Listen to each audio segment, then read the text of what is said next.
Hello and welcome back. I am your host, Rhea Sylvia. I hope you enjoyed that break. I think it's always a special treat to have live music. So definitely love that we have our musical guest for our Winter Games this time around. And speaking of treats, we will be talking to Rachel Feinberg, the co-founder of Ateyo, the future of esports apparel. So Rachel, thank you so much for being here.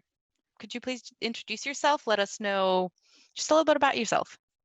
Hi, I'm Rachel, and I'm the co-founder of Ateyo. I started the company wow, we launched our first product about 2.5 years ago, but we've been working on this idea, I'd say, forever or like 4 years. And with my best friend, we set out to create the comfiest clothes to game in. And to do that, we designed technical apparel to game in. So think pants that are specifically designed to sit in. We call them sitters. And we love what we do and we love working with the community. And while we're trying to innovate new apparel, we know always what we're launching isn't perfect. It's never going to be final or the best. So we're always super open to feedback and suggestions. And we really just like working with the community to make our product and our brand better. I love that. I love that you're thinking about specifics like calling pants the sitter because you're thinking all about what am I going to do in these pants? And we're going to talk about the specifics of the apparel in just a minute, but I wanted to talk about you specifically because your story is actually quite amazing. You know, you went to an amazing fashion design school. You were recently named by Forbes as 30 under 30. So there's quite a lot there. So let's dive into Rachel first. How did you get interested in fashion? How did I get into fashion? Yes. I'd say Or how did you get interested in it? my whole life I've loved clothes, and not just clothes, like I've wanted to be a designer, but how much clothes change how people interact with you, what they mean to different cultures, what they mean in different parts of the country. So I've always loved clothes in this like really larger than life way. And I always thought I would just go into like chemistry. I don't know why. In senior year of high school, I was like, I love fashion. I want to go to school to be a designer. And so I went to Parsons, which was an incredible experience. It was so much work and it was so different than all of my friends that went to like more traditional colleges. So art school's a ton of studio classes as well as liberal arts classes and everything. And I feel like I really was given the opportunity to grow and think really outside of the box and think with this like idea, like design thinking and all these sorts of ideas. And junior year of college, I met Brienne, who then would become my co-founder. And while our backgrounds seem maybe kind of similar, like we're both fashion designers, I think the way we look at clothes is very similar, but also very different. And so in college, we decided we want to build a clothing line together. And at the time, we were like, we're going to move to LA. And my parents still lived in LA because that was going to be cheap. We're going to live with my parents. And it's pretty funny looking back, like 10 years later almost, we live in LA. We don't live with my parents. My parents don't even live here anymore. And we have a clothing line. So it's been really amazing. And it's been super, I think it's really in these things. I think a lot of times we talk about the Forbes 30 under 30 or all these sorts of things. And those things are wonderful. But I think it's really important to note that it's been a crazy adventure. And there's been a lot of highs and a lot of lows. And I don't know that I always knew I wanted to be a designer, but I think, your life takes a lot of twists and turns. And so I feel very fortunate and happy to be where I That's so important am. to remind people. I agree with you because I think a lot of times we just see what's on the shiny cover, right? Or what's on our Instagram page and people forget that there are a lot of lows in addition to the highs and like you said, twists and turns. Do you have any advice for any viewers who are interested either in fashion or esports or any kind of career? I think uh, do you have any advice in terms of like how do you get through those lows or um, do you have any kind of tips on that? I'm just trying to think of how would you even deal with those lows if you're looking at Instagram and you're thinking, okay, everyone's getting ahead except for me. I promised myself I would never become one of those people that's like, just go for it. Because, like, yes, you need to go for it. But I think that's a great question. It's really important, I think, to first of all, let's say you're starting a business, to like almost blindly believe in what you are trying to build. So 4 years ago, saying, I want to design clothing that's going to make you a better gamer, and I'm going to sell a sweatshirt for what it costs to make it in a very ethical way. We're going to pay our sewers a living wage. That means our products cost $88. And I'm fully aware that's unattainable to some people. Also, a lot of people were like, gamers will never spend that much money. And we really believed in what we were doing, and we believed our products were going to be so amazing that you were going to buy one, you were going to wear it for the rest of your life. You didn't need to buy a new sweatshirt in 1 month, and that people would slowly understand this idea of like more investing in the product and really believing in the brand. And I think it hasn't been easy, as you said. So I think that really believing in what you want to do, and no matter how many no's you get, keep going. And I think there's so many no's, but a lot of times, and I've gotten, I think, better at this more recently, is learn why you're getting those no's. Mm. So I think a lot of times there's something, I think that price was something we got a big no on. I think that a lot of times people said you can't design technical apparel for gamers. So we would make a sample on our home sewing machine and show it to them, and then take their feedback and then make a new version. So I think that learning from all of that's really important. And I think that having a version of like a support system in a world that's separate from what you're trying to build is really, really important. And I think that this has only clicked for me and Brienne more recently, but it's this idea that no matter what, just keep going. And sometimes we'll say to each other, just like one foot in front of the other, just like keep going. Because these like overnight successes, that's not really how it happens. It takes everyone years usually to get where they are. And I think that the idea that you just keep going is really important, and you're going to keep learning. And I think having no ego is really important as well. That's great advice. So keep your eyes on the prize, and Yeah. learn from the mistakes and the no's. I like that. That's very good advice. Thank you. So you talked about your interest in fashion. How did you come to be interested in esports? Because obviously at some point you thought, okay, fashion, but I'm going to be designing clothes for esports. How was that connection made? My mom always played games growing up, and so that's how I got introduced to games, I would say. Not until about 5 years ago did I know what Twitch was. I think now gaming is very like it's way more mainstream, but 5 years ago to be like, I'm leaving this like great job. We were showing at New York Fashion Week to go make clothing for gamers. Like everyone in that part of my life thought I was crazy. And we went to we got really involved in the local gaming scene in Flushing, Queens. So what we knew were like local League of Legends tournaments. I didn't know about, all the stats people love to throw around, like $1 million prize pools and millions of these sold out arenas. We just knew of 3 gaming cafes. And I think that's a really important point, is that our introduction to gaming wasn't some huge flashy event. It was just people playing games because they loved them. And I think that's really important, in that gaming is a huge industry, but it's also really small, in that like the people you played games with for the last 8 years are the same group of people often. And then it's really these like small, tight-knit communities. So then we went to TwitchCon. I think it was the second TwitchCon in San Diego. We saved our money and flew to San Diego. We were still living in New York at the time. And that was when it clicked, like we need to quit our other jobs and do this like all in. And we had like 20 samples we had made, and we gave them to people. And it's been an adventure ever since. And the community, it's been awesome. They've been overwhelmingly welcoming and receptive. And I think that a lot of times people come into the industry and they're like, I have this idea, what I'm going to do, and I'm going to make a lot of money, and gamers want this. And I think we've tried to be really, really thoughtful in that this is what we think is interesting. We're going to play games in it. Can you play games in it? And tell us how we can make it better. And so this idea that we're doing this with the community is really, really important to us. I like that. I like that focus on the community. So is that sort of what drew you into making esports clothing? Because it sounds like you were introduced to gaming from your mom, but you weren't a huge gamer when you started this company. So you could have gone into high fashion or fashion for traditional sports. Like, what made you really go into the esports fashion? I think that, so I played games, but I didn't like play League or something like that. I Mhm. wasn't like more into the PC games. I think that we really wanted to do something interesting. It also felt, when we were going to these gaming cafes, that what existed was really subpar, and gamers don't accept that in regards to updates to games and matchmaking. Nothing. It has to be exceptional. The art, the character development, the gameplay, all of it. And the clothing that was being sold was pre-made T-shirts with screen printed game IP. And every other lifestyle sport or lifestyle activity have often had brands, and the brands are really important for the evolution of the community. So yoga used to be like sweaty hippies, And then like a brand like Lululemon makes it like trendy and cool and fancy and all these things.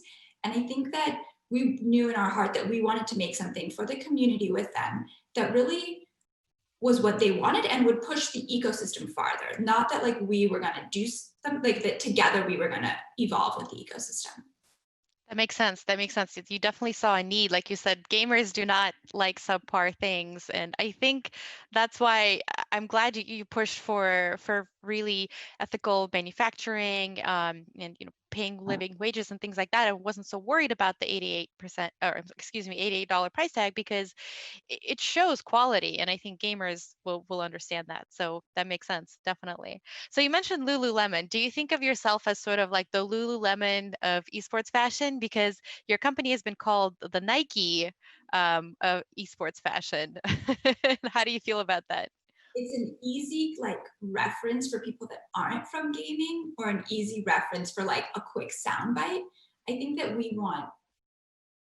we're a part of gaming. We've like grown up in gaming. Like, I don't know that we need like the validation, but I think that yes, we want to build a clothing brand that grows and innovates in the gaming community.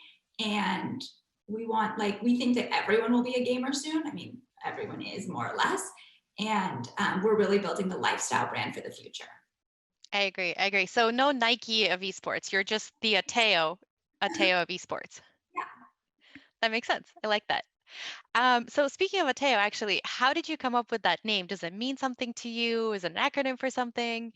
We started, we knew we wanted a name that we could like own the name. Like it wasn't a name that was just like a word that you used when like playing the game. And we had no money. We wanted to be able to buy the .com. So it's very complicated to buy like a .com for most names. And Hmm. we wanted it to stand for something, but we definitely started very much League of Legends, Dota, CS, like in esports, Overwatch. And then we've now gone into more streaming culture, gaming, and kind of grown from there. But we wanted it to be a name that kind of could grow with us. And the name is an acronym. We haven't really released what it means, but it was also a perfect blend of basically for 3 weeks, Brianne and I sat in our apartment, kind of like screaming names at each other. And she came up with Ateyo, which is Atio, but we couldn't get the .com. And then I came up with Ateyo, and we could get the .com for $14.99. So one day we'll release what it means. People can definitely guess, but it was really fun to come up with a name, and we really wanted a name that someone that sees it the first time, they can remember how to spell it or they know how to pronunciate it. I like Yeah. that. I like your brainstorming session. That sounds like it was a ton of fun. And I also like that it stands for something, but it's still a secret. I think you should run some sort of, uh, you know, uh, uh, um, people can guess essentially what it means, a raffle, if you will, or something, some sort of competition on your website, and whoever guesses it gets a free t-shirt or something like that. All right, so let's talk about the clothes themselves, because you talked a little bit about this at the beginning, but you said the technicality maybe is the materials or the cut. I'm not the expert you are. How is it different to design esports fashion as opposed to either traditional sports or just regular everyday clothes? we would How we design is we basically try to look at how somebody is wearing their clothes. So we've talked to thousands, probably now lots of people, and played games for hours ourselves, and really kind of look at it not from an outsider, but very much from a design point of view. So for example, we turned on so many streams, and the first thing you see a streamer do is go like it kept happening over and over. And this idea that, of course, you're not going to sit at your PC with your sweatshirt that's like going like this, but so things like that we really paid attention to. And so then we used that to really inform how we were designing our product. So for example, a lot of streamers push their sleeves up. They're doing that because they're sitting at a keyboard and mouse, and their sweatshirt is kind of chafing against their skin. So we knew we wanted our sleeves to be more narrow. So they are tighter than your average product. And they have this is our woman's hoodie, but they have no seams right here. So it's perfectly smooth. And it's a totally different fabric that's lighter weight and stretchy. So you're going to get no chafing kind of around your wrist. The women's one's slightly different, but our other one has seaming here that makes it really tight. So it's almost like a compression sleeve in a sorts. Our hoods all fit over your headphones, because a lot of people, pros on stage and people at home, complained about kind of outside noise and distractions, and you can basically pull the hood entirely over your face. And I think important to note is a lot of the feedback we got was around temperature. So my PC gets really hot, but it's really cold, or I start off chilly, but then I get excited and I'm sweating, or all these sort of like temperature problems that seem basically like the person is hot and cold at the same time. Like they drink energy drinks, so they're sweating, but it's cold in the room. So we knew we wanted to really invest in custom fabric. So we make all our fabric from the ThredUp. So it's a blend, but it's cozy and comfy, like you would sleep in the product, but it's also definitely breathable. All of our products have a stretch panel under here, and our seaming is behind the shoulder. So basically, since the beginning of time, clothes have been designed for you to stand up in. All of our clothes are designed for you to sit down. They totally work when you're standing up, but our sleeves are basically meant to sit like this, so there's no extra pulling. It's really designing the entire product for the lifestyle and the activity you're wearing it. And I think really interesting, we don't just design our products to sit in, because so many people, probably like 20%, are like, I wore to work, obviously pre-COVID. What I wore to work, I then wore home to play games in. And then like maybe I took my pants off, but I likely just slept in it and like maybe wore it again the next day. And first of all, that's like really environmentally friendly. That's great. But we knew we wanted to design products that you could wear again, that weren't going to wrinkle, that if you spilled something, it wouldn't be totally noticeable. So all these sorts of things, really incorporating that into our design, and then also being really humble about it. So this is the best sweatshirt designed to game in today, but like give us your feedback and we want to make it better. And it's been really fun to have, I mean, it's so humbling when people buy your product, wear it, love it, and then take the time to give you like really constructive feedback. It's been really awesome. So yeah, all of our products are really specifically designed to game in. That's amazing. And I was laughing at parts of it because I can totally relate, especially like I'm hot and cold at the same time. Like that happens to me all the time because I'm like, the room is cold, but my PC is like on fire. So totally can relate to that. And I love that you are so responsive, that you listen to your customers and change very quickly, right? Adapt your product to with the feedback. I think that definitely sets Ateyo apart. And the other thing, like you said, that sets you guys apart is your ethics. I think that's really important. I think big companies don't, well, maybe they're starting to pay attention to it now, but obviously not to the extent that we would like. So can you tell us a little bit about the ethics of your business? So in sourcing or the types of materials that you use, things like that. Yeah, so I think Brienne and I, we both worked in traditional fashion before. And I think we really set out to build a business, like also being good people. I think obviously we make mistakes, but really trying every decision we make to be like, was this what I actually want to do? Not like just a business decision, but as a human. And so we manufacture everything in America. That's nothing against overseas production. We knew we wanted to be able to randomly go over to our factory and check on what's happening. We wanted to make sure, one, we think that's really important for product innovation, but also in regards to like garment worker rights. So until we're like maybe large enough to go overseas, I have no idea if we will choose to do that, but we really wanted to have like with our own eyes, see what is happening. So we make all of our fabric and our products here in the US. We've thought a lot. So our sweatshirt is a cotton poly blend, as are our sitters. It's called Triple Kill Fleece. And we thought a lot about what we're putting into our fabric. And our final decision was we wanted to design you a product that would last your lifetime. So really designing an exceptionally made product. So that means the finishing, everything about it, it's meant to last your lifetime. And we think that solves a large part of the problems of this like constant consumption and overproduction in fashion. And we also care a lot about workers' rights, and we care a lot about our community. So during COVID, for example, we did this thing called supply drops.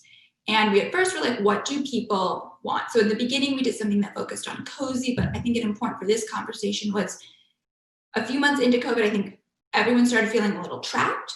And we also felt really sad for all the small businesses around us. It's a good time to sell sweatpants. So we wanted to include other businesses in what we were doing. So we would do a supply drop and you would get a Ateyo product, but one of our supply drops was a Ateyo around the world.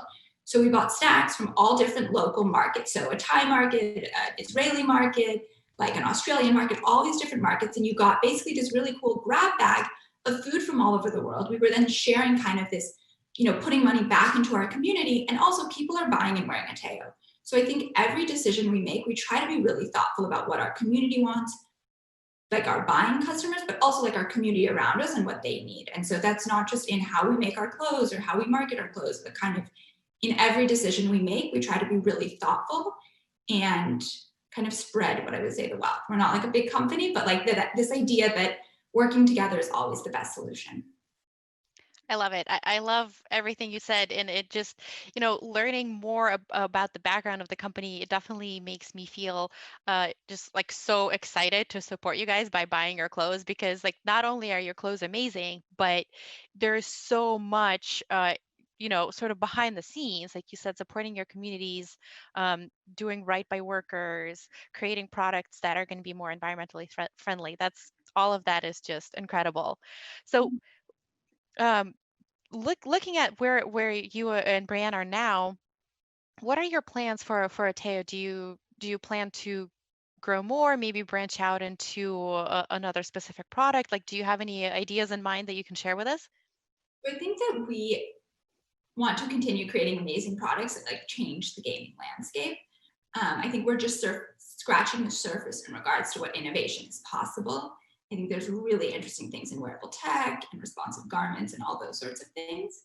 But I also think that we wanted to prove that a player would wear our product on stage at TI because that's the most money, they're really cool, PC players, and that eventually, like if they would wear it, everyone would wear it. And I think we always want to be really remember our roots and like where we came from and really be active in like competitive in esports and that whole world. But I think we've also really enjoyed branching out into more like gaming and streaming spaces and digital culture.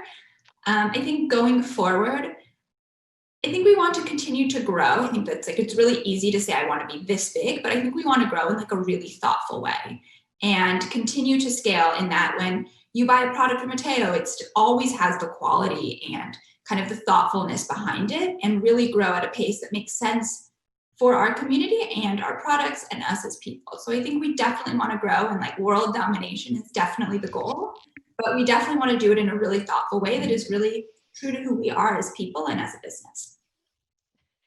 I wouldn't expect anything less from you in terms of growing thoughtfully, and I'm definitely rooting for you in terms of world domination.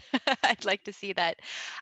Just off the top of my head, I was thinking, if a lot of your clothes right now are designed for sitting, do you think you'll branch out in more active wear? Just because I'm thinking about the prevalence of VR and how that's only going to continue to grow. And obviously, there are different VR games, but for example, the ones I play involve a lot of movement. Whether it's like dancing games or something like that. So is that something that's on your list, on your horizon? Dan and I don't, it's not our core games or VR games, but I'd say about 3 months ago, we started definitely, when we do something, obviously we like to do it really well and really make sense. So we've started playing some of the games and kind of like joining all the VR discords and all these sorts of things so that we really understand the community and what they need and what they're looking for. But I do think VR is really interesting, and it's really interesting, I think, in regards I think the discussion around how to make VR games really streamable is super interesting. And I think it's really interesting then in regards how does that play with the apparel, the content creators wearing as well as maybe their audience. So I think, yes, we definitely want to innovate and always change and always kind of push the boundaries. And I think VR is super interesting. And I've gone now, I keep getting all these like YouTube suggestions for the lightsaber game. But yes, so I think it's really interesting. I would say I'm definitely not an expert. When I learn something, I like to learn it like so much about the space that like I know every random meme from like 8 years ago. But I think we're definitely like, it's definitely on our radar. We try to keep up with so many things, and that VR is definitely something we've thought about and how to do it really thoughtfully. You should listen to YouTube. Beat Saber is a fun game. I think it's the first VR game I've ever played, and I think it's still my favorite to this day. So definitely makes sense. That's what I've learned. So, just last question for you. Of all the products that you have available on Ateyo right now, what is your favorite? So I can go and buy that one. Oh my gosh. I think if you're buying a Teo, for sure your first product should be either the zip up or the sitters. I think they do the best job of like explaining through a product what it is we do. a lot of people's first product, I would say, is definitely the sitters. It used to be the zip up, but I think there's a lot of people that make sweatshirts now and not a lot of people that make, I mean, no one else makes sitters. So I think that really, I think those products there are custom fabric and all of that are where I would definitely start. That's awesome. I will definitely start there. Well, Rachel, thank you so much for joining us and for your advice on, how to start a business or really start anything difficult and really push through those low times. And thank you for your inspiration on, giving us, showing us really that it's possible to keep your ethics, keep your beliefs and be successful. You don't have to cut corners just for cost and things like that. So we really appreciate you coming on and we're really excited to watch Ateyo grow. We're going to go shop, or I'm going to go shop on Ateyo right now. So thank you so much. And for everyone who's watching, thank you for joining us. We're going to a short break and we will be back with you soon.